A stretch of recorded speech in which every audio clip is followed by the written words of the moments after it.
안녕하세요, 여러분. 한일 인문학 커뮤니케이션 김경옥입니다. 지난 시간에는 우리가 근세에 대해서 일본의 근세를 살펴보면서 일본 사회에 대해서 알아봤죠. 일본의 근세는 에도 시대가 일본의 근세라고 했어요. 에도라 함은 지금의 도쿄를 이제 지칭을 한다고 했었죠.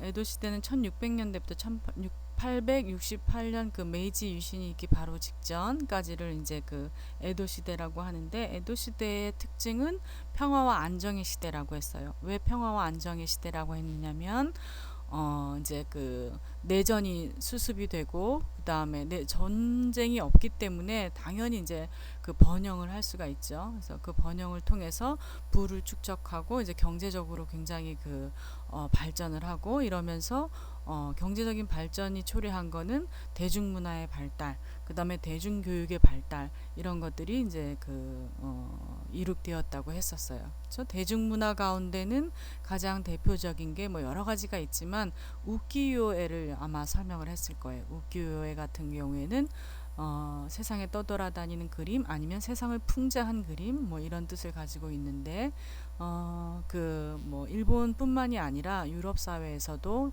그 예술적 가치를 인정받는, 자타가 공인하는 그 당시의 그 대중예술품이라고 할 수 있고, 또 대중교육 가운데는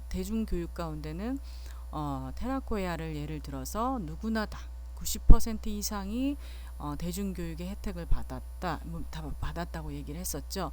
그래서 이렇게 그 일본의 에도 시대는 평화와 안정의 시대라고 해서 쭉 일본이 그 승승장구할 줄만 알았는데, 그만 그 에도 시대 말기가 되면서 어떻게 돼요? 그 뭐 상인층 이런 사람들이 부를 축적하면서 그 무사 계급의 전통적인 그 질서, 이런 것들이 무너졌다고 했죠. 전통적인 질서가 무너지다 보니까 사회가 혼란하고, 그렇게 사회가 혼란한 틈을 타서, 뭐 그렇게 틈을 타서가 아니라, 그때 세계 정세는 이제 그 뭐 식민 정책을 위해서 이쪽 동양 쪽으로 서구 열강들이 이렇게 몰려오고 있을 그런 때였어요. 이미 뭐 중국 같은 경우에는 1840년에 아편 전쟁으로 인해서 영국에게 이제 패배를 한 그런 이제 역사적인 사건이 있었고, 그래서 전 세계적으로 볼 때 그 세계 정세가 이제 유럽에서 이 동양 이쪽을 이제 그 식민지화하려고 넘보는 그런 추세에 있었고, 일본도 거기에서 이제 그 제외되지 않았었죠. 그래서 일본의 국내 정세는 그렇게 그 무사 계급의 몰락 으로 인해서 그 사회 질서가 무너지고, 혼란한 사회 질서 틈을 타서, 또 그건 이제 국내 정세고, 외국의 국외 정세는 이제 서양의 세력들이 몰려오는, 또 일본은 쇄국 정책을 실시하고 있었다고 했죠. 쇄국 정책을 실시하는 도중에는 그 기간에는 외국의 선박들을 이제 못 들어오게 그렇게 제한도 하고, 대지마항이라는 그런 한 곳에 항구만 열어놓고 외국의 선박들이 드나들게 했는데, 이제 그 서구 열강에서 일본의 개항을 요구합니다. 특히 이제 가장 대표적인 게 미국의 페리 선장이 이제 그 흑선을 몰고 이제 그 개항을 요구하죠. 그런 그 아주 어지러운, 국내외적으로 어지러운 그런 혼란한 그런 이제 정세 속에서 일본이 에도 시대 근세를 마감하고 근대를 맞이하게 돼요. 근대를 맞이하게 되는데, 일본의 근대 그러면 이제 메이지 유신, 뭐 이게 그 아주 대표적인 그런 용어라고 할 수 있어요. 유신을 해서 일본의 근대를 시작한. 그래서 그게 이제 시작된 시기가 메이지기예요. 메이지 천황을 천황으로 등극을 시켜서 가장 그 정점에 메이지 천황을 자리하게 하고, 그 밑에 이제 어떤 정치적인 사회 문화적인 이런 모습들, 그런 양상들, 이런 것들이 잉태해 가기 때문에, 아무튼 메이지기부터 일본의 근대라고 할 수 있어요. 그래서 오늘은 여러분께 이제 일본의 근대에 대해서 얘기를 해줄 거예요. 일본의 근대에 대해서 그 시기적으로 메이지 시기, 일본의 근대는 다음 페이지를 보면 알겠지만 시기적으로 나뉘어서 설명을 할 거예요. 자, 다음 페이지로 넘어가도록 하겠습니다.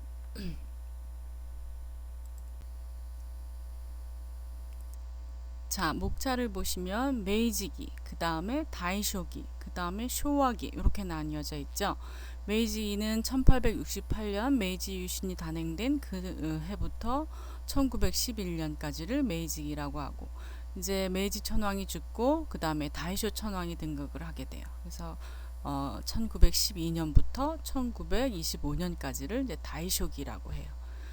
쇼와기는 1926년부터, 원래 쇼와 천황이 죽은 건 1989년이에요.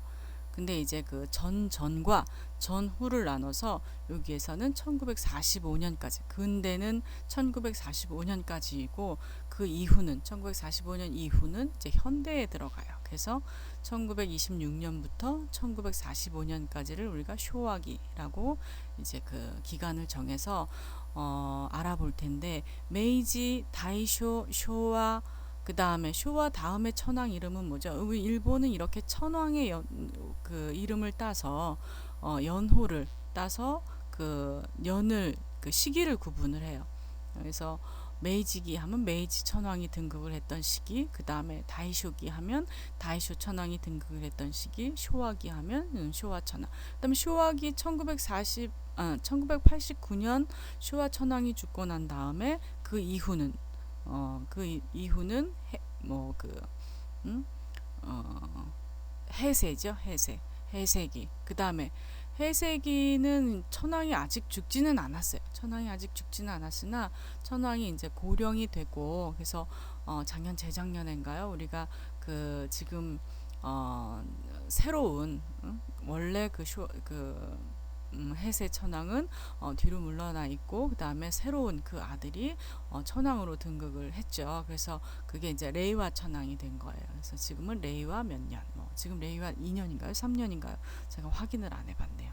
아무튼 그래서 그 레이와 기가 그를 맞이하면서 왜 뭐 그 천황에 대한 그 일본인들의 어떤 반응 뭐 이런 것 때문에 사회적 무리를 일으켰던 적도 있고, 아무튼 그 이슈가 됐던 그런 그 적이 있었죠. 그렇죠? 그래서 지금은 레이와기라고 할 수 있고, 아무튼 그 쇼와기 1989년에 쇼와 천황이 죽었지만 그거는 이제 현대로 들어가기 때문에 1945년까지 이렇게 나누어서 그 설명을 하도록 하겠어요. 자, 다음 페이지 보도록 하겠습니다.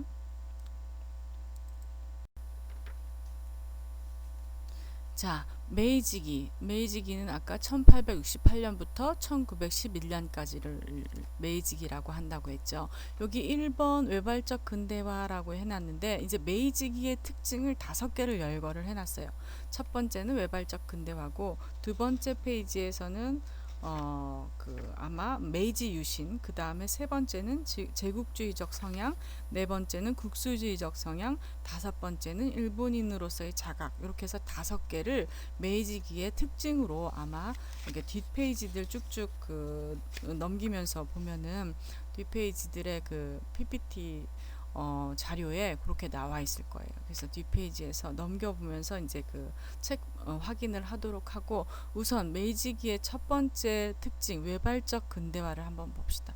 외발적 근대화는, 자, 근대화는 근대화인데 외발적이라는 거는 또 왜 붙었을까라는 그런 생각이 아마 들 거예요. 여러분, 그러면 그 외발적 근대화는 그냥 근대화랑 어떻게 다른가 이런 생각을 할 텐데, 근대가 뭐라고 했어요? 근대. 지난번에 한번 근대를 설명했던 것 같아요. 혹시 안 했으면 제가 확인해 보고 나중에 한번 더 설명을 해 드릴게요.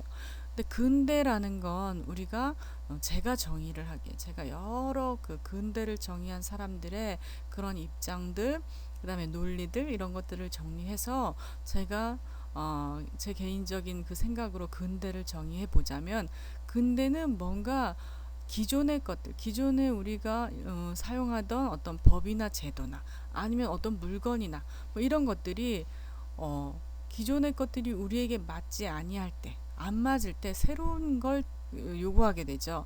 그래서 필요로 하게 되죠. 그래서 새로운 걸 창조해가는 그런 과정이라든지, 새로운 것을 창조해낸 그런 결과라든지, 이런 그 요소가 있을 때 우리는 근대라고, 저는 근대라고 부른다고 했어요. 그래서 뭔가 스스로 새로운 것이 필요할 때 그것을 창조해내는 과정과 결과물, 이게 근대라고 한다면, 그럼 외발적 근대라는 건 스스로 그런 것들이 필요해서 만들어낸 그 과정, 그런 결과물, 이런 게 아니라는 얘기잖아요. 외발적은 이 말 그대로 스스로 그런 것들을 찾아낸 게 아니라 바깥으로부터 강제적으로 근대화를 이룩하게 된 그런 상황들, 근대를 어쩔 수 없이 이루어야 하는, 근대를 어쩔 수 없이 받아들여야 하는 그런 상황들, 그런 상황에서 근대를 일으켰을 때 그걸 외발적 근대화라고 해요. 서양의 근대가 스스로 뭔가가 개선해야 할 점, 기존의 것들이 불편해서 새로 만들어내야 하는 것, 만들어내는 그런 과정 결과, 이런 거라고 한다면, 외발적 근대화는 그 만들어진 것을 어쩔 수 없이 받아들여야 하는, 어? 내가 스스로 어떤 걸 찾아내는 게 아니라 어쩔 수 없이 외부로부터의 그런 영향을 받아들여야 하는, 그래서 이룩한 근대, 이런 걸 외발적 근대화라고 해요. 그래서 메이지 기계는 아까도 얘기했듯이 어땠다 그랬어요. 그 뭐 내부적으로 일본이 굉장히 정치적으로 혼란한 그런 상황도 있었지만, 외부적으로도 국제 정세를 보더라도 뭐 개항을 할 수밖에 없는, 일본이 개항을 할 수밖에 없는 그런 그 국제 정세라고 했었어요. 그래서 할 수 없이 일본이 그 근대화를 이루는데 개항을 해서 그 한국 문을 열어서 받아들일 수밖에 없는 그런 상황이었다고 볼 수 있어요. 여기 요 그림은, 요 사진은 아까 소개한 페리예요. 페리, 미국의 그 페리 제독이라고 하죠. 이 페리가 이제 일본에게 항을 열어라, 내가 너네들의 항을 좀 이용해야 되겠다, 협조해라, 그러면서 이제 그 일본에게 항구를 개항을 할 것을 요구를 했죠. 개항을 할 것을 요구를 하면서, 요 그림을 이렇게 보면은, 여기 지금 그림에 보면 조그마한 나룻배에 일본 그 일장기가 보이고, 그 다음에 일본 사람들이 이렇게 옹기종기 이렇게 오밀조밀 모여서 그 조그만 나룻배에 타고 있는 모습이 그려져 있을 거예요. 그 다음에 여기는 그 옆에 왼쪽에 그 까만 아주 커다란 그 군함 같은 배가 보이죠. 우리가 이렇게 한눈에 딱 보기에도 이런 군함이 몰려오면서 요 조그만 나룻배는 막 위태위태하게 흔들릴 수밖에 없는 요런 그때의 상황을, 그 당시에 일본과 그 페리의 흑선의 어떤 그런 그 모습들, 이런 거를 상징적으로 그려놓은 그런 그림이라고 할 수 있어요. 죄송합니다. 그래서 그 메이지기가 도래하면서 사실은 그 막부가 에도 시대 무사들이 그 지위를 하던, 무사 계급이 장악을 하던 그런 막부가 없어지고, 그 다음에 그런 그 국내 정세에 혼란한 그런 상황에서 페리가 흑선을 몰고 와서 개항을 요구하게 됩니다. 그래서 일본은 어쩔 수 없이 근대화를 받아들여야 하는 그런 외발적 근대화를 이렇게 한 거죠. 근데 이 그림에 대해서 조금 더 부연 설명을 할게요. 사실은 이 그림을 제가 왜 갖다가 놨느냐면, 일본은 아직도 피해자 의식이 굉장히 강해요. 그쵸? 요때도 이제 이렇게 어마무시한 배가 5척이나, 흑선이라고 해요. 이제 까만색으로 된 배이기 때문에 흑선이라고 이제 하는데, 페리가 이렇게 어마무시하게 시커먼 그런 커다란 그 배를 몰고 일본을 향해 쳐들어왔다. 일본인들은 정말 나약하고 이렇게 나룻배에 탄 그 나약한 모습으로 하고 있었는데, 일방적으로 이렇게 쳐들어옴을 당했다. 그래서 그 어쩔 수 없이 그 개항을 하게 되고, 일본의 이랬기 때문에 일본도 서구의 세력들, 이런 세력들을 거부할 수가 없었다. 여기에 짓눌릴 수밖에 없었다. 근데 나중에 이런 논리를 어디에다 적용을 해요?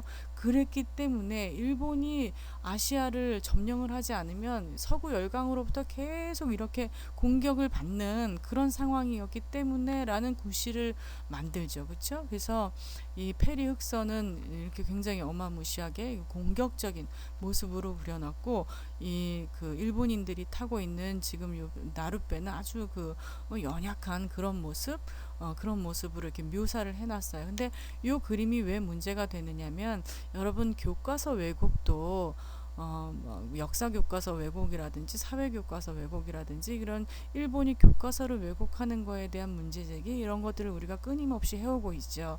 근데 전문가가 아니면 이런 뭐 이거는 미술 교과서에 나오는 그런 그림이에요. 어린이들에게 그 당시에 일본의 상황 뭐 이런 것들을 설명하기 위해서 일본은 역사책이 없죠. 그 대신 그런 역사를 이런 것들로 이제 그 왜곡을 해서 설명을 하는 거죠. 과거에 우리 일본이 이랬다. 이렇게 그 위기에 처해 있었고 미국이 이렇게 우리를 엄습해 왔다. 그래서 어쩔 수 없이 뭐 일본은 이렇게 이렇게 개항을 하고 또 그 뭐 대륙으로의 진출 이런 것도 어쩔 수 없이 했던 것이 이런 식으로 왜곡을 하는 그런 자료로 쓰이는 게 바로 이런 그림이에요. 그래서 물론 역사 뭐 책이라든지 아니면 뭐 사회 교과서 뭐 이런 것에 아주 노골적으로도 그렇게 그 왜곡을 해놓지만 보이지 않는 우리가 정말 이건 뭐 미술 선생님이나 일본의 미술 교과서나 이런 것들을 확인하지 않고는 이들이 이렇게 왜곡을 하는지 어떻게 확인을 할 수가 있겠어요. 근데 우리가 보이지 않는 곳에서도 이렇게 이제 그 왜곡이 되고 있다라는 그런 경각심 그런 문제 제기 이런 것들을 조금 해봐야 되겠다 싶어서 이런 그림을 가져다 놨고 페리도 사실은 요거는 실물의 사진인데 페리를 묘사한 그런 그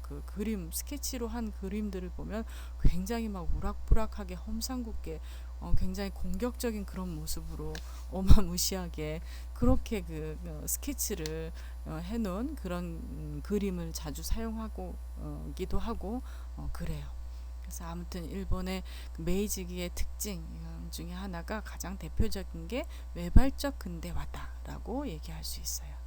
자, 다음 페이지로 넘어갑시다.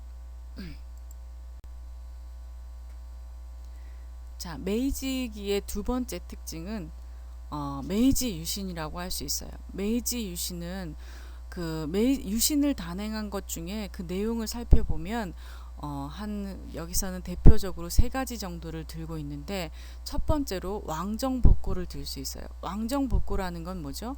왕이 정치를 회복하게 한다. 왕을 정치에 회복시킨다라는 그런 의미죠. 그렇죠?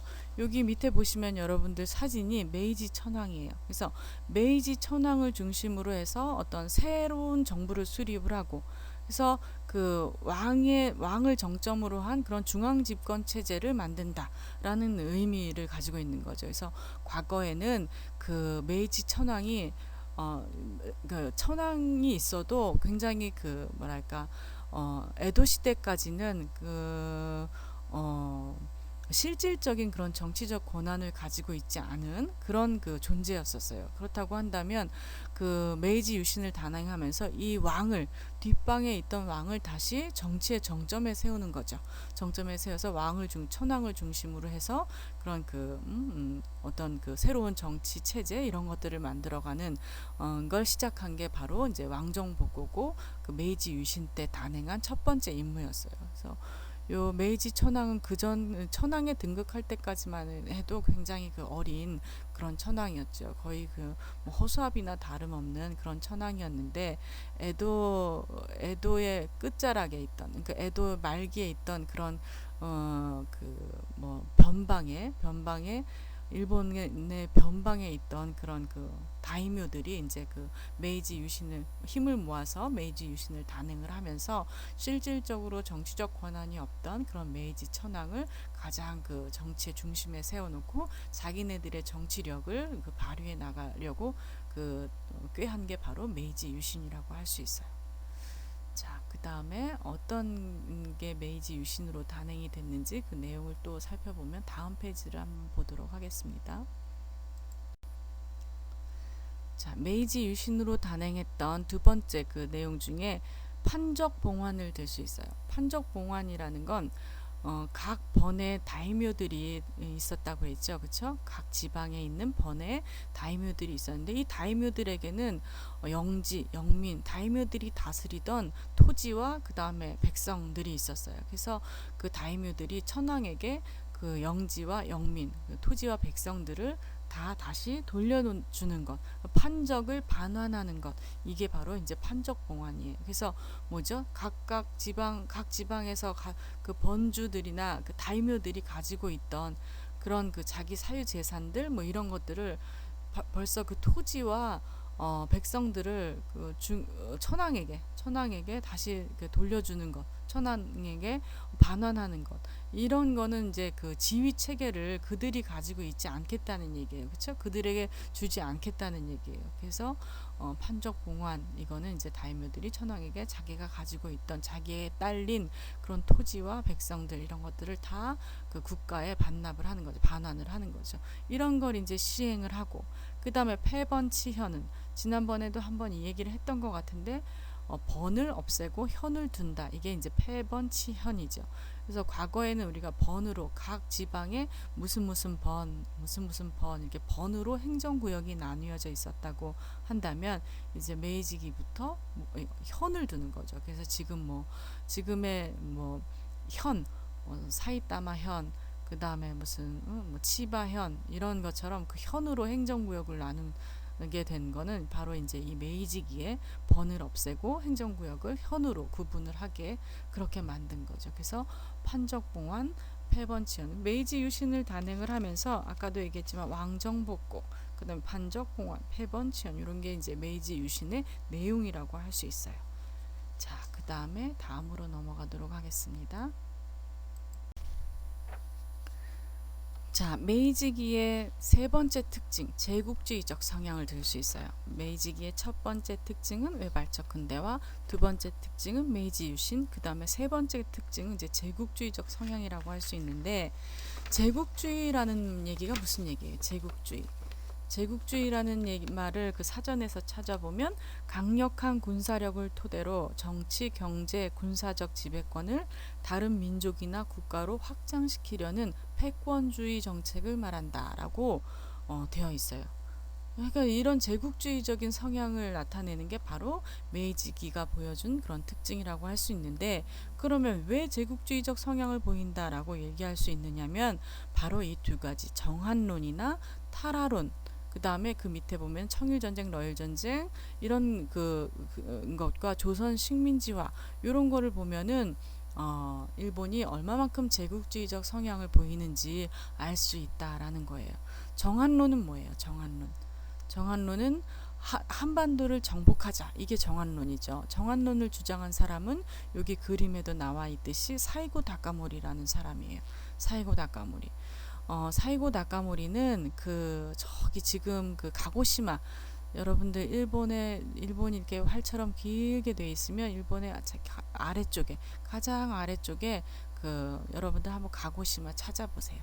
옛날에는 거기가 사츠마번이었어요. 사츠마번. 그래서 그 가고시마에 있는 지금의 오늘날의 가고시마, 거기에 이제 그 다이묘였어요. 사이고 다카모리는. 근데 사이고 다카모리가 이제 정한론을 주장을 했는데, 결국은 사이고 다카모리는 정한론도 실패하고, 그 다음에 메이지 유신을 단행했던 그런 주류 중에 한 사람이에요. 그렇죠? 그 인물 중에 한 사람인데, 결국은 그 메이지 유신을 단행을 했던 다른 그런 여러 중앙 집권 체제로 들어간 그런 여러 리더들에게 이제 밀려나게 되죠. 그렇죠? 그래서 자기 고향으로 돌아가서 결국은 정한론을 성취하지도 못하고, 이 사람이 주장했던 어떤 그런 논리들, 주장들이 다른 정치 리더들과 맞지 아니함으로 인해서 전쟁 끝에 이제 죽게 되죠. 전쟁 끝에 죽게 돼서 결국은 자기 고향인 지금의 가고시마로 돌아가서 얘기에 의하면 확인된 바는 없지만 할복 자살을 하고 죽은 걸로 그렇게 나타나 있어요. 근데 지금도 그 가고시마에 가면은 이 사이고 다카모리는 굉장히, 이 사람보다 더 영웅적인 사람은 없을 정도로 타의 추정을 불허할 만큼 그 가고시마에서는 굉장히 영웅적인 그런 인물이라고 할 수 있어요. 왜냐하면 자기 고장의 그런 발전, 이런 것들을 위해서, 자기 고장을 위해서 힘쓰다가 결국은 죽게 되었지만, 그럼 아무리 와서 자살을, 그 당시에는 할복 자살이라는 게 굉장히 미화되는 그런 시기였잖아요. 그렇죠? 내가 책임을 다 못했을 때 그 목숨을 내놓고 죽음으로써 나의 책임을 다하겠다.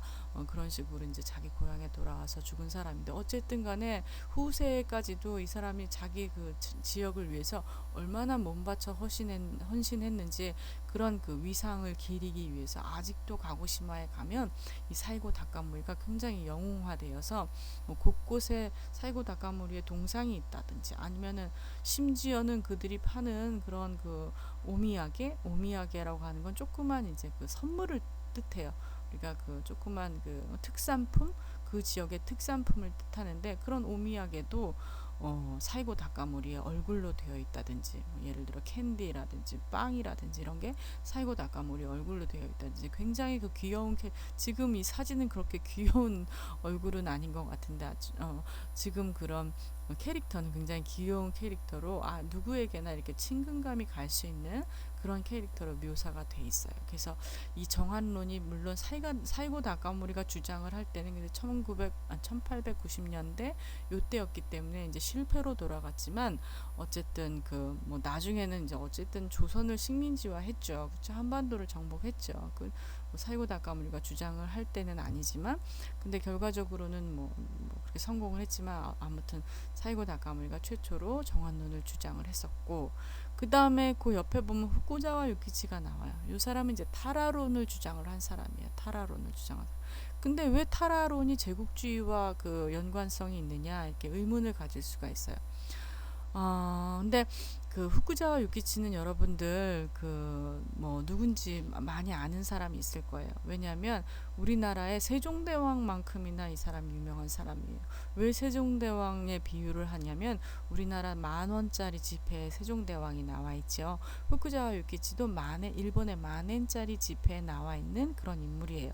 우리가 사용하고 있는 지폐에 그런 등장하는 인물이다. 그러면 얼마만큼 이 사람이 일본 사회에서 긍정적이고 그 다음에 그런 훌륭한 그런 영웅 대접을 받는지 뭐 그 물어보지 않아도 알겠죠. 그래서 마치 그 세종대왕을 우리들이 세종대왕을 생각하는 그렇게 인식하는 것처럼 일본 국민들이 후쿠자와 유키치에 대한 인식이 그렇게 굉장히 긍정적이고 그래요.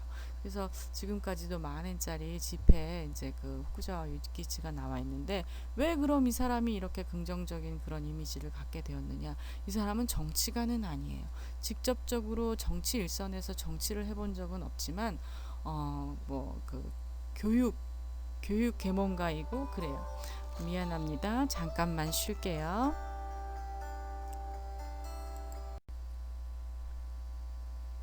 네, 여러분 죄송합니다. 제가 전화기를 매너 모드로 돌려놓지 않고 녹음을 하다가 전화가 오는 바람에 잠깐 끊어졌는데요.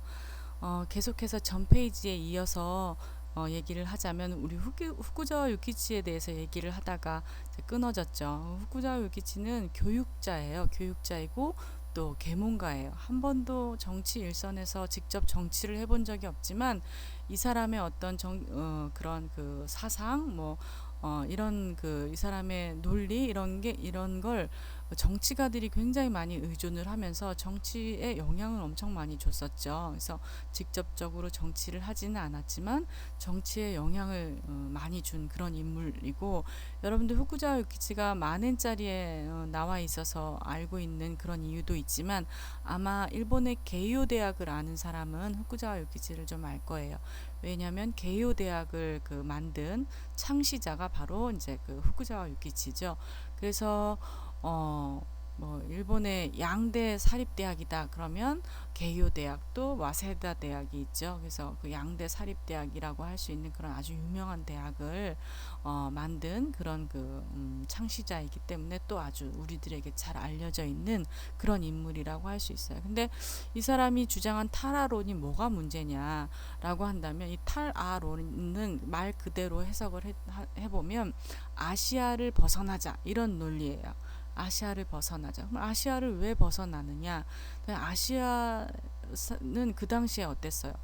그 당시에 일본이 외발적 근대화를 일으켰지만 일본 근대 시기에는 1800년대 그 다음에 1900년대 초 이때는 일본이 비록 외발적 근대화를 일으켰지만 아시아에서는 가장 먼저 근대라는 걸 이제 그 진행한 근대라는 걸 이룩한 그런 국가였고, 그렇기 때문에 이 주변국들하고 비교를 해보면 아직도 그런 미개한 그런 주변국들하고 같이 어깨를 나란히 할 수 없다. 일본은 이 아시아를 벗어나서 아직 좀 수준이 그런 미개한 그런 아시아에서 벗어나서 서양 열강들과 어깨를 나란히 해야 한다. 그런 주장이에요. 서양의 모든 제도들, 법, 그 다음에 어떤 문화 이런 것들을 들여와야 된다. 서양과 어깨를 나란히 해야 한다라고 주장한 게 바로 타라론인데, 그 서양과 함께 해야 한다라는 그 내용 속에 뭐가 들어있느냐면 식민지법이 들어있는 거예요. 국제법으로 그 당시에 통용이 되던 식민지법도 일본이 들여와서 그 식민지법을 어디에다 이제 적용을 시키냐면 아시아 여러 국가에 적용을 시키자라는 그런 의도가 다분히 들어 있었던 거죠. 그래서 그 당시에 동양 사회에는 식민지법이라는 게 없었어요.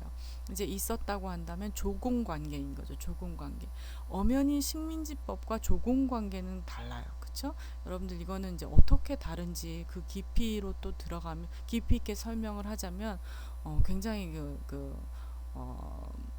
아주 뭐랄까 방대한 그런 설명이 필요하기 때문에 그거는 여러분들의 과제로 남겨놓겠어요.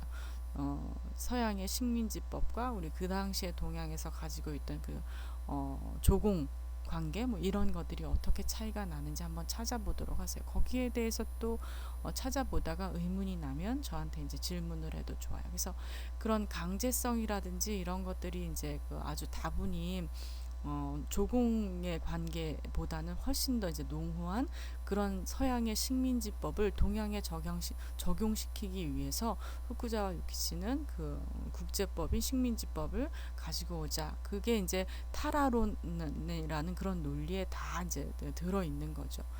나중에 이제 그런 게 이제 밝혀지면서 이거는 분명히 타라론이라고 하는 건 단순히 아시아를 벗어나자, 뭐 그들의 문명 문물과 함께하자 이런 단순한 그런 교육적인 계몽적인 그런 수준의 그런 생각이 아니라 이거는 완전 정치적인 그런 제국주의적인 그런 성향을 다분히 지닌 정치적인 그런 용어다라고 이제 후일날 그게 그렇게 해석이 된 거죠. 그래서 그런 타라론을 주장한 후쿠자와 유키지를 보거나 아니면 정한론을 주장한 사이고 나카모리를 보거나 그 다음에 그 밑에 청일전쟁, 러일전쟁 이거는 이제 일본이 청나라와 전쟁을 하고 러시아와 전쟁을 하는 그런 게 역사적으로 또 있었고 그 다음에 조선을 식민지화했죠.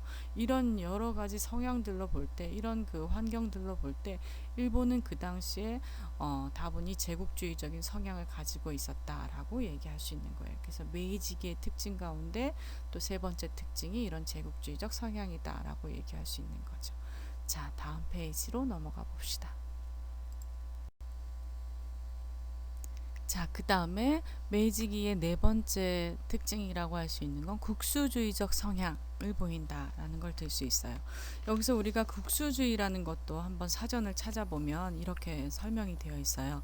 편협하고 극단적인 민족주의, 또 극단적인 국가주의와 같은 뜻으로 사용되며 타민족, 타국가에 대하여 배타적, 초월적인 성격을 지닌다라고 되어 있어요. 이게 바로 국수주의예요. 이 당시에는 이제 일본이 국수주의적 성향을 보인다. 이런 아주 극단적인 민족주의, 극단주의적인 국가주의적인 그런 성향을 보인다고 할 수 있는데 뭘 보면은 그런 성향을 보인다고 얘기할 수 있느냐면 여기 천황 중심 국가 신도라는 용어가 있죠. 그렇죠? 천황 중심이라는 거는 자, 천황은 그 당시에 현인 신이라고 해서 신이에요. 신.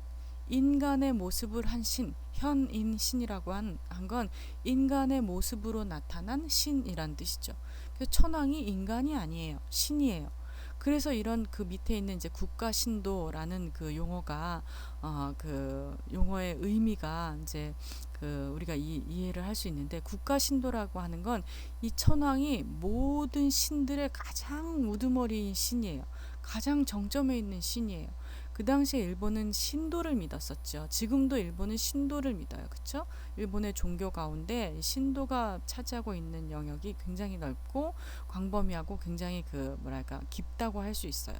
근데 그 신도 일반적으로 신도를 믿던 일본 그 국민들에게 자 니네들이 신도를 믿어도 된다. 뭐 신도라는 건 뭐예요? 모든 만물에 다 신령이 깃들여 있다. 신적인 그런 그 영령이 깃들여 있다. 그런 의미로 뭐 그 뭐지 그 토속 신앙적인 그런 종교성을 가지고 있는 그런 성향을 가지고 있는 게 바로 신도라고 할 수 있죠.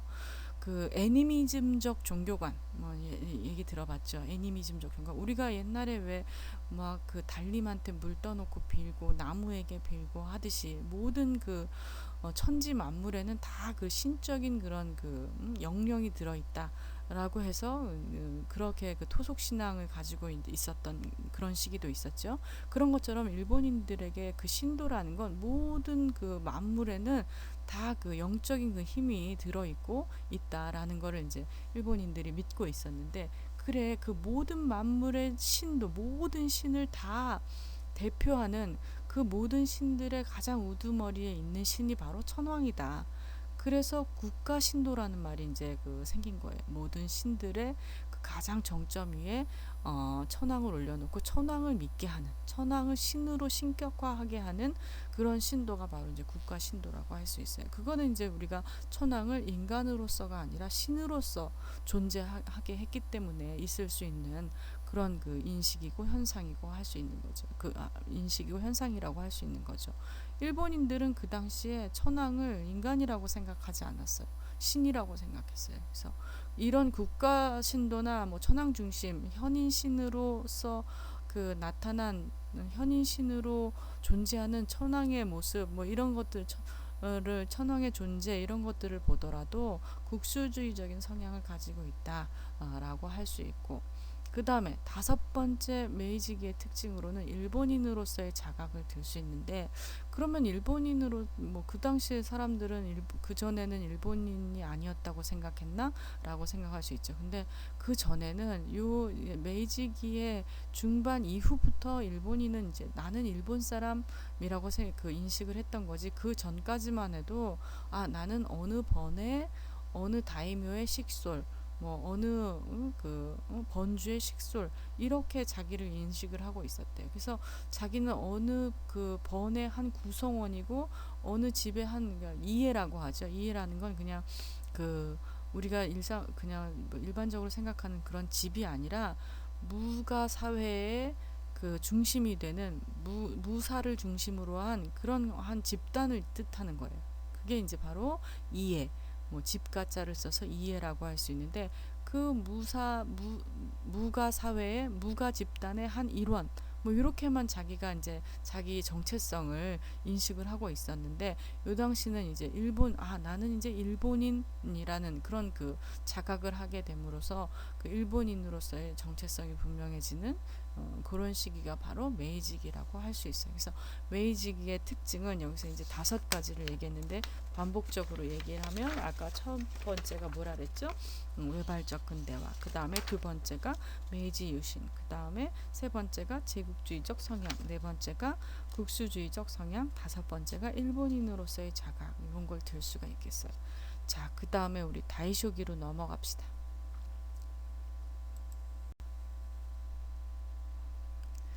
자, 다이쇼기는 1912년부터 1925년까지를 다이쇼기라고 할 수 있는데, 여기 그 사진에 나와 있는 이 사람이 바로 다이쇼 천황이에요. 근데 일본인들의 역사 중에 가장 그 조금 뭐랄까 내세우고 싶지 않아 하는 그런 시기가 바로 다이쇼기라고 할 수 있어요. 왜냐하면 다이쇼기 뒷부분에 이제 보면 알지만 별로 그렇게 좋은 일들이 없었어요.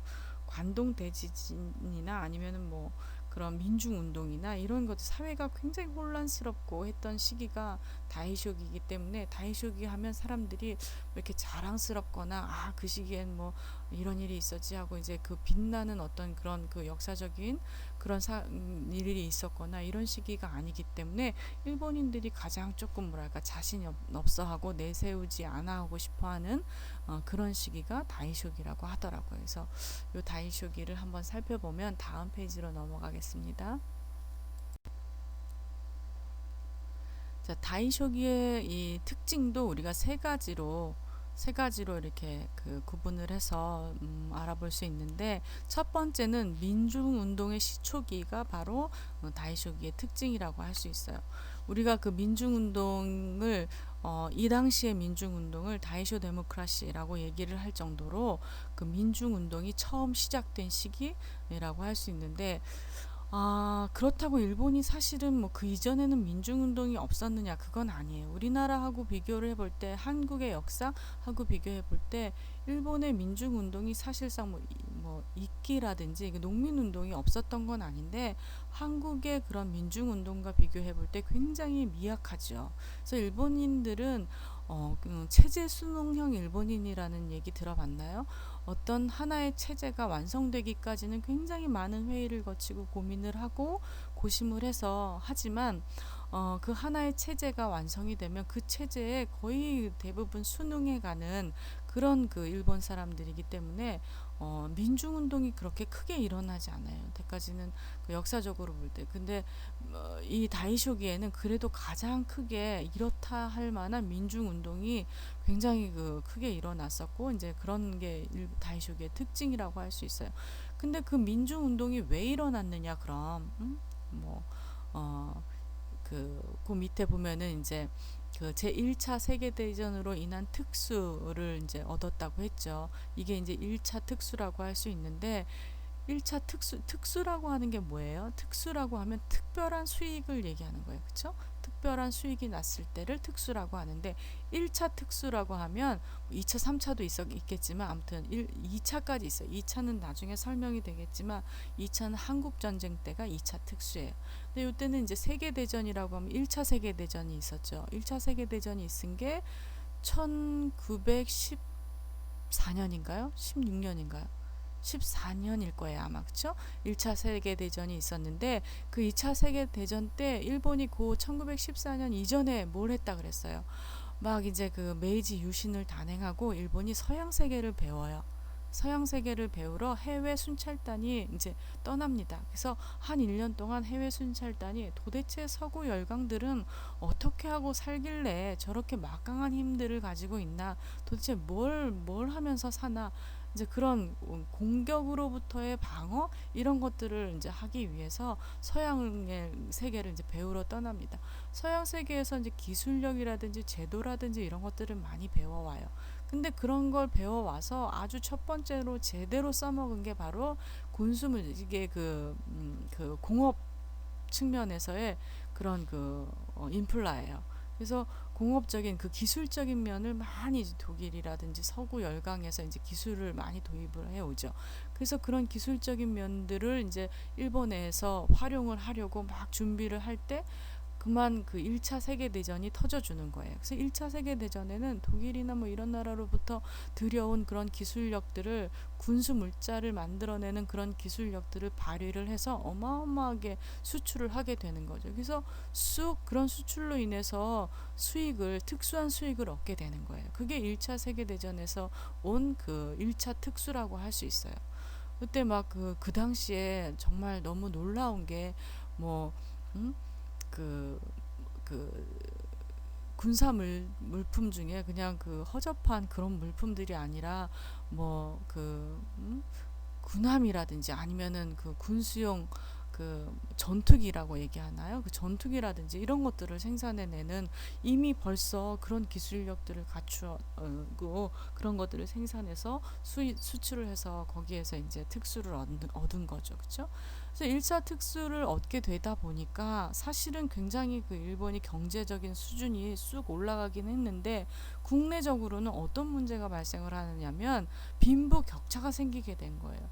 농업과 공업의 격차, 농공 격차라고도 할 수 있는데, 공업에 종사한 그런 그쪽 부류들은 굉장히 그 발전을 해서 부를 얻게 되는가 하면, 농업은 그 상대적으로 굉장히 낙후된 농어업, 이런 것들은 이제 어업과 농업은 상대적으로 낙후된 그런 생활을 계속 이제 하게 된 거죠. 그래서 그런 빈부격차에서 오는 그런 어떤 사회적인 혼란, 뭐 이런 것들이 있었어요. 근데 이 쌀소동이라는 건 뭐냐면, 그런 빈부격차에서 그 시골에 조금 사이다마라고 하는 조그만 동네에서 주부들이 도대체가 이거는 우리는 이제 우리가 생산해낸 쌀도 우리가 제대로 못 먹는 이렇게는 살 수 없다. 그래서 이제 자그마하게 민중운동을 일으킵니다. 그게 바로 이제 쌀소동이에요. 자, 민중운동의 그 시발점이라고 할 수 있죠. 쌀소동은. 그래서 조그만 사이다마라고 하는 조그만 동네에서 주부들이 일으킨 그런 어떤 민중운동 이런 게 이제 점점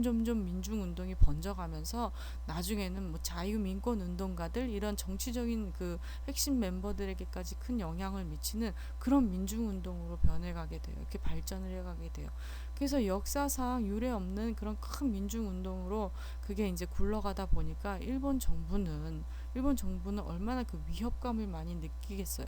그래서 이 세 번째 관동 대지진이 이제 근데 1923년에 관동 대지진이 일어나면서 일본 정부는 이 관동 대지진을 이용한 거죠. 어떻게 이용했느냐면 이제 민중운동을 하고 막 자유민권 운동가들이 막 들고 일어서고 현 정부에게 반란을 일으키고 할 때 현 정부는 이제 어떻게 그런 그 수습을 하겠어요. 그렇게 혼란한 사회, 우리도 여러분 이제 그 우리나라 지금의 현대 사회에서 일어나는 그 민중들의 어떤 그런 반란들, 그 다음에 문제 제기 이런 것들을 어떻게 수습을 하겠어요. 아무튼 뭐 정부가 현 정부들이 어떤 수습할 방법을 찾아내고 할 거 아니에요. 근데 그 당시에도 민중운동에 대한 그렇게 혼란한 일본 사회에 대한 수습 방법이 없을 때 아주 적시에 관동 대지진이 일어나 준 거예요. 지진이 일어나서 굉장히 이제 큰 피해를 보게 됐는데 그 피해의 책임 뭐 이런 것들을 다 조선인들에게 아니면 중국인들에게 돌린 거죠. 야, 우리가 일본이 이렇게 큰 재앙을 맞게 돼서 지진이 일어났는데 일본 사람들은 그렇지 않지만 일본의 민중들은 그렇지 않지만 조선인이나 중국인 일본에 그 당시에 들어와 있던 조선인이나 중국인들이 이런 틈을 타서 뭐 상점을 독점을 해서 뭐 물건을 훔쳐간다든지 이렇게 더 혼란스럽게 만들고 있다. 그래서 어떻게 해야 된다? 조선인들 뭐 이렇게 사회를 혼란스럽게 만들어 놓는 조선인들이나 중국인들 다 그 자리에서 학살을 뭐 그 총살을 해도 좋고 죽여도 좋다. 이런 자경단이라는 특수 경찰단을 조직을 이제 편성을 해서 그 사람들을 이제 풀었죠. 풀어서 조선인들을 막 학살을 하게 만들었죠. 근데 일본인들이 보기에 조선인들이 학살을 당하는 그 장면을 그대로 보고 있는데 얼마나 그런 그 공포감과 그런 거에 질리겠어요. 그쵸? 그래서 일본 정부가 단행한 그런 조선인 학살 이런 것들을 보고 일본 민중들은 그냥 스스로 그 어떤 공포감에 질려서 그런 두려움에 떨어서 이런 민중운동이 아주 그 자연스럽게 사그러드는 그런 이제 그 시국이 된 거죠. 그런 이제 상황을 보여준 거죠. 그래서 관동 대지진이라는 걸 그 이용을 해서 조선인들을 막 학살을 하고 이유는 이렇게 일본 사회가 혼란한 이유는 이런 틈을 타서 조선인이나 중국인이나 이런 막 범죄 이런 것들을 막 일으키기 때문에 이 사람들은 뭐 본인 즉시 조선인이면 뭐 학살을 해도 좋다. 그래서 그런 것들이 자행이 되면서 일본인 스스로가 그런 공포감에 이 민중운동이 서서히 뭐 하루아침에 이렇게 없어져 버리는. 그래서 일본 정부는 그 일본의 리더들은 그런 관동 대지진을 이용해서 민중운동 이 다이쇼 데모크라시를 잠재워가는 수단으로 사용했던 그런 시기가 바로 다이쇼기라고 할 수 있어요. 그래서 대표적인 그런 요게 지금 1번, 2번, 3번 쭉 얘기를 하면서 스토리를 엮어갔지만 아무튼 이런 세 가지가 다이쇼기를 대표할 수 있는 그 특징이다라고 할 수 있고 이 세 가지가 서로 연관되어 있다 이렇게 이런 내용으로 연관되어 있다라는 부분을 기억해 줬으면 좋겠어요. 그렇죠? 지금도 그 관동대지진에 관한 조선인 학살에 관한 여러분들 아마 중고등학교 때 이게 역사 시간에 이런 것들은 여러분들이 다 들어서 알고 있을 거라고 생각이 들어요. 얼마나 그 어이없고 끔찍한 그런 일들을 그냥 그렇게 서슴없이 자행을 하고도 거기에 대한 그런 인정 이런 것들은 하지 아니하고 자꾸 감추려고만 하는 그런 게 좀 답답하긴 합니다. 답답하죠, 여러분들도 그런 그 일본인들의 역사 왜곡 이런 것들을 볼 때마다 그렇죠? 자, 다음에 우리 다이쇼기를 지나서 이제 다음 쇼와기로 넘어가도록 하겠습니다.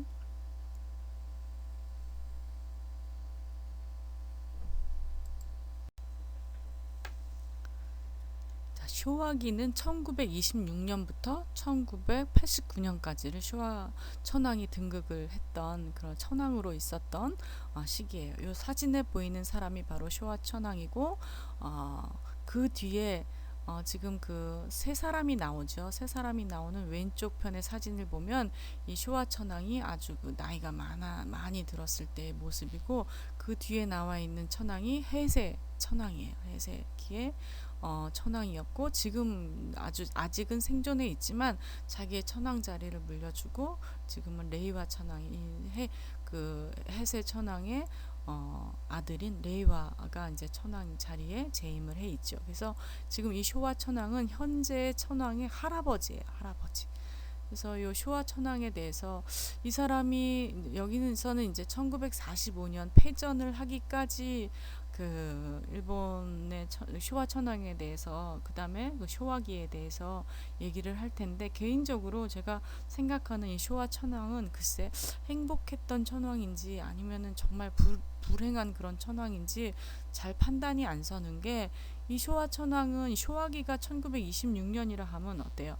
일본이 막 다른 그 대륙으로 진출을 하고 제국주의적인 그런 성향을 펼쳐가며 실천으로 옮기면서 막 다른 나라들을 점령을 하고, 일본이 점점 큰, 그러니까 일본이 그 뭐랄까 팔괭이루라고 하나요? 이 아시아를 제패하겠다라는 것들을 이제 점점 실천에 옮기기 시작한 그런 시기라고 할 수 있어요. 아시아를 제패할 꿈을 실천으로, 행동으로 옮기기 시작한 그런 시기였어요.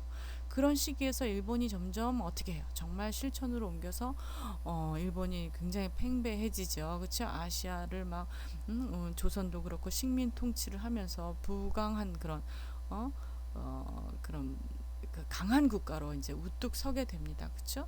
그래서 이 쇼와 천황은 그런 강한 국가의 어떤 그런 그 위상을 떨칠 때 천황의 자리에 있었고, 그 다음에 또 45년의 패전을 경험을 하면서 가장 밑바닥으로 떨어지죠, 일본이. 그렇죠? 그래서 일본이 가장 밑바닥으로 떨어져 있을 때도 천황이었어요. 그렇죠?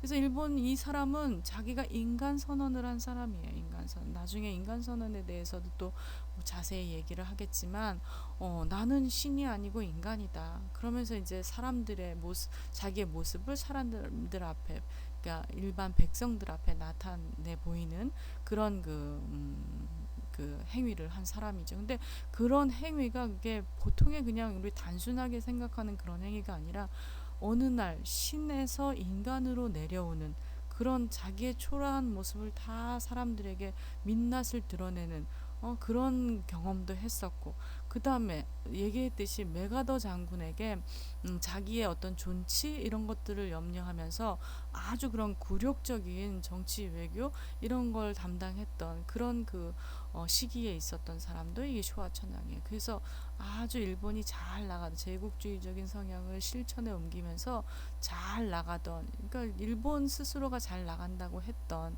뭐 주변 여러 국들에게는 굉장히 민폐였고 침략을 하고 다시는 있어서는 안 될 그런 역사적인 그런 범죄를 저지른 그런 행위였지만, 어쨌든 일본 자체 내에서는 뭐 그런 일본 스스로가 생각하기에는 굉장히 진취적이고 그 다음에 그 아주 강한 국가로 우뚝 섰던 그런 쇼와기를 가졌던 그런 천황이었죠. 그래서 아주 꼭대기에서부터 45년에 패전을 하면서 나락으로 떨어집니다. 나락으로 떨어졌다가 다시 어때요? 이게 89년도에 쇼와 천황이 죽었다는 건 그 나락으로 떨어졌던 시기를 극복을 하고, 막 60년대 70년대는 타의 추종을 불허할 만큼 일본이 어때요? 경제적으로 우뚝, 뭐 미국도 따돌리고 그 세계 제1의 경제 대국이 되죠. 그런 세계 제1의 경제 대국이 되는 것을 다 보고 그 다음에 죽은 사람이에요. 그래서 이 사람이 도대체 행복했던 천황이었는지 불행했던 천황이었는지, 이건 여러분들의 판단에 맡기겠지만, 어쨌든 그 천황으로서 있을 수 없는 그런 부귀 영화도 누려봤고, 또 있을 수 없는 모욕적인 치욕적인 그런 상황도 겪어봤고 했던 천황이라고 할 수 있어요. 이 쇼와기의 특징을 한번 보면 다음 페이지로 넘어가도록 하겠습니다. 자, 요 쇼와기의 특징도 세 가지로 이제 예를 들 수가 있어요. 만주사변. 만주사변은 1931년부터 31년에 있었던 그 전쟁이죠. 그래서 만주사변은 이제 15년 전쟁의 서막이라고 할 수 있는데, 왜 15년 전쟁의 서막이라고 하느냐면 일본이 아시아 태평양 전쟁에서 패전을 한 게 1945년이죠. 그렇죠? 1945년이기 때문에 31년부터 45년까지 한 15년 정도 이제 그 기간이 걸렸다. 그래서 15년 전쟁이 시작되었다 해서 15년 전쟁의 서막이라고 이렇게 표현을 해요. 근데 이 전쟁을 사실은 전쟁을 어떻게 명명하느냐에 따라서 전쟁에 대한 인식, 전쟁이 갖고 있는 내용의 그런 내용이 완전히 달라져요. 예를 들어 이렇게 15년 전쟁이라고 하면 만주사변을 포함해서 일본이 어떻게 해요? 차츰차츰 제국주의적인 성향을 실천으로 옮겨서 그런 옮긴 게 결과적으로 어떻게 돼요? 이제 그 패전을 맞게 됨으로써 실패로 돌아가잖아요. 이 15년 전체를 이제 전쟁으로 놓느냐 보느냐, 아니면 이제 제2차 세계대전이라고 이제 명명을 할 수도 있어요. 제2차 세계대전이라고 하면은 너무 또 전쟁의 범위를 확산시킨 거예요. 그쵸? 전쟁의 범위를 세계 전쟁으로 확산을 시켰기 때문에 그 전쟁의 주인공이 누가 뭐 전쟁을 했는지에 대한 어떤 그런 것들이 불분명하죠. 그 다음에 이제 또 어떤 전쟁이냐라고 하느냐면 미일 전쟁이라고 표현을 하는 경우가 있어요. 미일 전쟁은 그야말로 미국과 일본의 전쟁이에요. 이거는 이제 1941년에 맞죠? 1941년에 미국이 이제 진주만 공격 때부터 아무튼 이 전쟁이다라고 하면 이제 4년 전쟁이 되는 거죠. 그거는 전쟁 안에 조선도 없고 중국도 없고 이 아시아는 없는 거예요. 그냥 일본과 미국과의 전쟁인 거예요. 미일 전쟁이라고 표현한다면. 근데 이제 그런 전쟁인가요? 그렇지 않잖아요. 그렇죠? 이 일본과 그 다음에 GHQ 연합군이 전쟁을 하게 된 데에는 전쟁의 주역이 누구예요? 아시아예요. 아시아가 전쟁의 주역이에요. 전쟁의 어떤 중심이에요. 근데 아시아가 빠지면 안 되는 거죠. 그래서 우리는 아시아 태평양 전쟁이라고 그렇게 명명을 해요.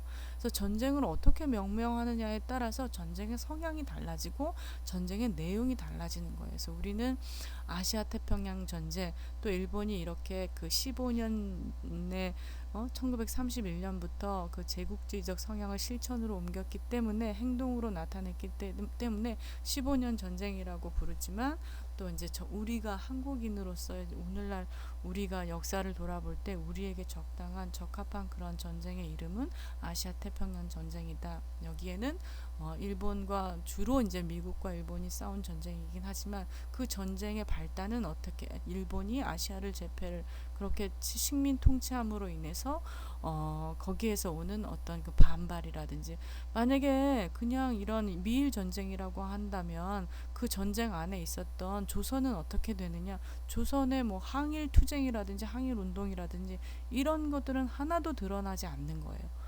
분명히 이 아시아 태평양 전쟁 속에는 이 조선의 어떤 그런 움직임, 그다음에 반일적인 그런 어떤 행동, 이런 것들이 다 함께 함축이 되어 있어야 되는 거죠. 그래서 전쟁을 어떻게 명명하느냐에 따라서 아무튼 그 내용이 달라지는 거. 그래서 15년 전쟁의 서막이 이제 시작된 게 바로 이제 이때 이 시기였고, 쇼와기였고, 그 다음에 일본의 국제적 고립, 이 국제연맹에서 탈퇴한다는 얘기는 뭐냐면, 전쟁을 시작하면서 이렇게 만주사변을 일으키면서 일본은 이제 국제적으로 막 제재를 당하게 됩니다. 그러면 안 된다라는 제재를 당하게 돼요. 왜냐하면 일본이 국제연맹에 가입을 할 때는 언제였어요? 아까 후쿠자와 유키치가 얘기했던 그런 타라론을 주장하면서 아시아에서 벗어나서 국제사회의 서구 열강과 어깨를 나란히 하면서 그 국제법인 식민지법을 도용을 해서 아시아에 그걸 적용을 하는, 그 시기에는 어땠어요? 일본이 국제연맹에 적극 가입을 했었어요. 그쵸? 근데 이제 국제연맹에서 얘기하는 안 된다, 더 이상 너네들이, 근데 물론 일본을 뭐 아시아 주변국들을 위해서 그렇게 공격하면 안 된다라고 했던 건 아니지만, 그건 우리 이제 세계사에서 확인을 할 수 있어요. 그런 건 아니지만 어쨌든 일본이 만주 사변을 그 중국을 침범하려고 하는 거를 국제사회에서는 반대를 했어요.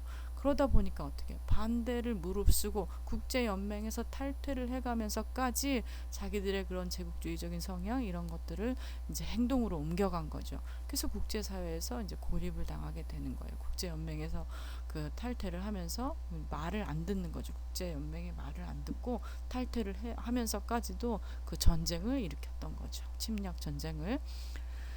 자, 그런 특징이 있고, 두 번째, 전시 총동원 체제를 구축한 게 바로 요 시기예요. 전시 총동원 체제라는 건 국민의 군대화, 교육의 군육화, 뭐 이렇게 이제 그 용어로 예를 들어놨는데, 전시는 옛날에 전쟁이라 하면 누가 싸우는 게 전쟁이었어요. 전장터에 군인이 나가서 싸우는 게 전쟁이었다면, 이 시기의 전쟁은 전 국민이, 온 국민이 군인이 아니더라도 일본 국민이라면 누구나 다 그러니까 전쟁터에 나가서 싸울 태세가 되어 있는 군인화를 시키는 거예요. 전 국민의 군인화. 그러니까 국민이 전시 총동원이 되어서, 지금은 전시이기 때문에 국민이 총동원이 되어서 전쟁을 치르는, 그게 이제 전시 총동원 체제라는 거거든요. 국민의 군대화, 모든 국민은 이제 군대에 소속해 있는 그런 군인이다. 그렇기 때문에 이제 교육도 사실은 교육이 군육화되어 있는 거죠. 그래서 우리 그때 봐봐요. 군인들이 학교에서 그 교육을 하거나 교련이라든지 군사교육이라든지 다 이 시기에 이제 그 정착이 만들어낸 그런 이제 교육의 한 부분이라고 할 수 있죠. 그래서 학교 교육이 군대 교육과 마찬가지였어요. 그래서 교육의 군육화 이런 것들을 보면 전시 총동원 체제가 구축이 된 그런 시기다라고 할 수 있고, 그 다음에 또 이제 그렇게 해서 침략 전쟁을 일으키고, 그 다음에 마지막 1945년에 패전의 그 아주 직접적인 영향은 뭐였죠? 원폭이 투하된 거였죠. 미국에서 이제 그 원폭을 히로시마, 나가사키 이 두 군데 원폭을 투하하면서 일본의 그 침략 전쟁이 마무리가 되는 그런 시기가 이제 쇼와기라고 할 수 있어요. 쇼와기가 이제 그 1945년까지의 쇼와기라고 할 수 있어요. 자, 여기까지 우리가 이제 일본의 근대를 봤어요. 일본의 근대 참 파란만장했죠. 일본의 근대를 알면은 또 우리가 일본의 현대 지금 앞에가 왜 저런가? 현대에도 왜 일본은 저렇게 그냥 그 천황을 자기네들이 아버지처럼 마치 그런 자기네들의 그 어떤 우상처럼 그렇게 생각을 하고 있는가? 이런 것들이 일본의 근대를 알면 아마 현대의 일본을 이해하기에, 아마가 아니라 현대의 일본을 이해하려면 일본의 근대를 알지 못하면 이해할 수가 없다고 해도 과언이 아닐 정도로 그렇게 일본의 근대가 이랬었어요. 물론 어느 나라든 그 격동의 기, 그 다음에 유신의 기, 아무튼 개혁의 기, 이런 시기가 평탄할 리는 없지만 일본의 근대도 이렇게 외발적 근대화라고 하지만 평탄하지 않았던 그런 근대를 겪고, 여기에 또 우리의 요 시기에는 우리나라는 어땠나라를 이제 한번 생각을 해보면 또 이제 잘 이렇게 매치가 되죠. 그렇죠? 그래서 일본의 근대 우리는 어땠나 한번 생각해 보세요. 우리는 어땠었나요? 그건 여러분들의 생각에 맡기겠고, 아무튼 여기까지가 일본의 근대예요. 자, 그러면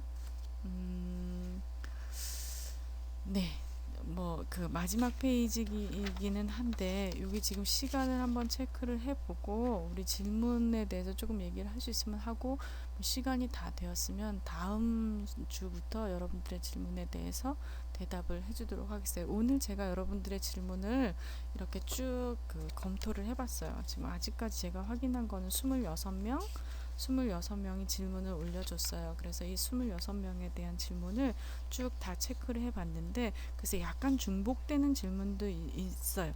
여러분들이 근데 굉장히 앞 사람의 질문을 잘 이렇게 읽어보고 질문을 한 것 같아요.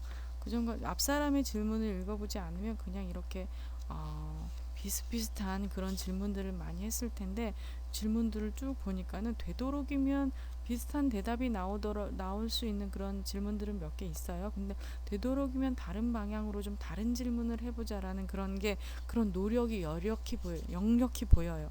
그래서 이 질문을 하느라고 이 끝부분에 질문을 한 사람들은 되게 이렇게 고민을 많이 했겠구나라는 그런 생각도 하고 앞부분에도 굉장히 신중하게 이렇게 검토를 많이 하고 한 질문이구나라는 게 아주 역력히 보여서 굉장히 고맙기도 하고 여러분들한테 또 이런 질문을 찾느라고 얼마나 수고했을까라는 생각에 미안하기도 하고 그래서 이 질문에 대해서 정말 성실하게 답을 준비를 해야 되겠다 그런 생각이 많이 들었어요. 그래서 이 시간을 조금 이제 제가 지금 어느 정도 시간을 할애해서 그 수업을 했는지 잘 모르겠어요. 이렇게 한 60분, 1시간 됐나요? 그러니까 1시간 정도 지났으면 요 그 시간을 질문을 다음 시간부터 이렇게 대답을 해주도록 하고 아마 1시간이 안 됐으면 한 사람, 두 사람 정도 것만 대답을 해주도록 하겠습니다. 자, 여러분들 듣느라고 수고했어요.